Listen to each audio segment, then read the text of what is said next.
Kejadian nyata yang terjadi pada 13 April 2013. Kejadian ini terjadi di Kabupaten Indramayu dan lebih tepatnya di Kecamatan Bango 2. Kejadian ini berawal dari seorang petani yang memarkirkan motornya di dekat jalan raya, dan kebetulan bapak tani ini mempunyai sawah yang posisinya di tengah ya, artinya dia harus memarkirkan motornya lalu dia berjalan menuju ke sawahnya ya, dengan tujuan memberi pupuk ke sawahnya.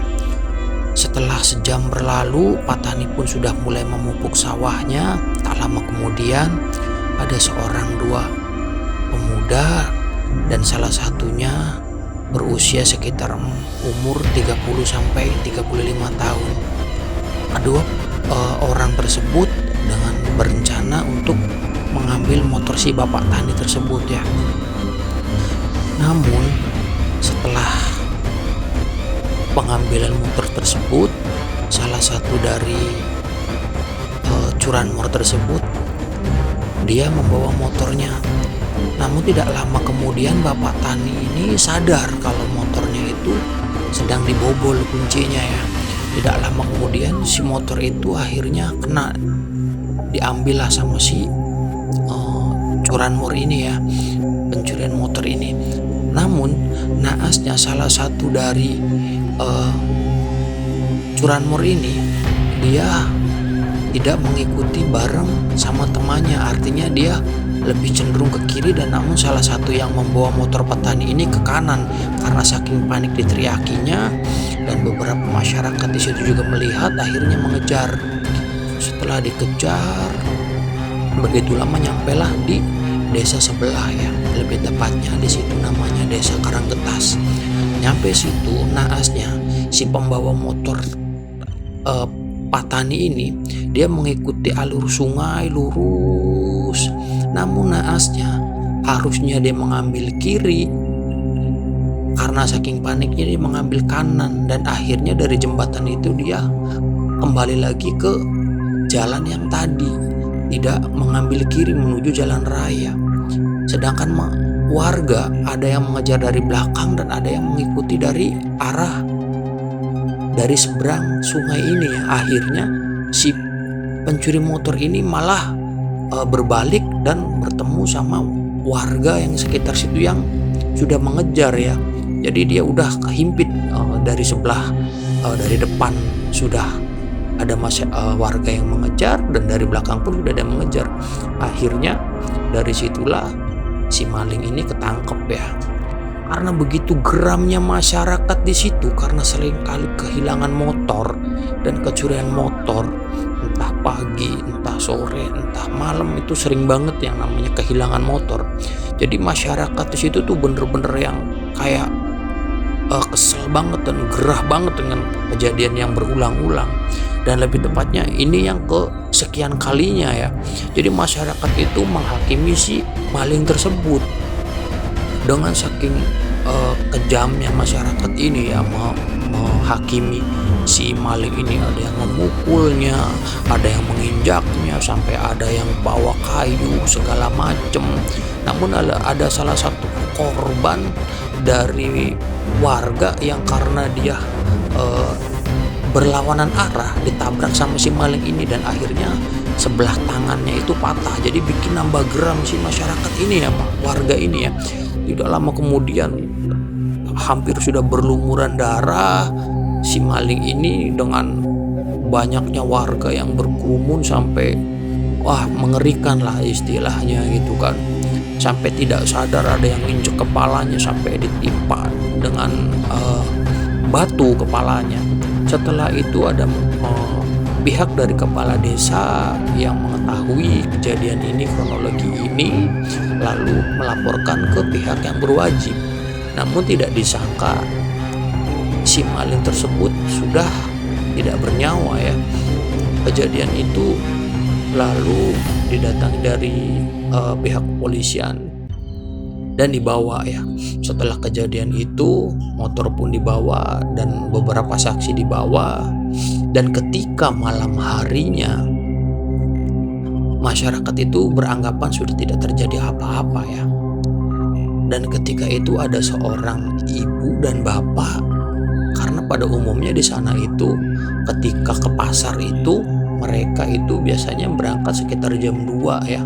Jadi ke pasar induk lah kalau mungkin di kota itu ya, jadi belanja sayuran, belanja telur atau belanja buat masak pagi, buat istilahnya warga di situ istilahnya. Jadi si bapak dan ibu ini kan lebih tepatnya mau belanja lah ya. Intinya dia punya toko, punya warung sayur lah lebih tepatnya. Namun ketika di jalan itu si bapak ini dengan dengan lampu motornya ini yang redup, tidak terlalu terang karena motornya mungkin motor yang sudah tua ya. Melihat ada seorang laki-laki ya di situ dengan posisi dia duduk tapi tangannya sambil mencari sesuatu gitu. Akhirnya si bapak dan ibu ini berhenti dan menanyakan. Si ibu menanyakan, "Pak, itu apa sih Pak, orang nyari apa?" Lalu bapaknya, "Nanti saya tanyakan." Akhirnya si bapak itu berhenti menanyakan, Mas, mohon maaf Mas, malam-malam jam segini di tempat sepi kayak gini Mas lagi nyari apa?" Tapi tidak dijawab sama si orang tersebut. Tidak lama kemudian mendekatilah si bapak ini dan menanyakan lagi, Mas, malam-malam gini Mas nyari apa? Apalagi ini tempat sepi, bahaya, banyak lalu lalang motor ya. Khawatirnya tertabrak motor." Ketika menengok, si orang tersebut menjawab, "Saya sedang mencari mata saya yang hilang tadi siang." Sontak bapak dan ibu itu lari meninggalkan motornya. Setelah kejadian itu mungkin masyarakat di situ pun agak sedikit cukup takut ya. Mungkin ada beberapa warga yang tidak mengetahui kejadian seperti ini. 2 hari kemudian ada seorang laki-laki pemuda yang waktu itu setelah ngapel ya, sekitar jam 12 dia pulang dari tempat apelan si ceweknya ini. Tidak disangka kejadian itu pun sama, namun posisinya berbeda. Artinya berbeda itu si pemuda ini ketika posisi dengan motor yang kencang, si orang tersebut sama sedang duduk dan sedang mencari sesuatu.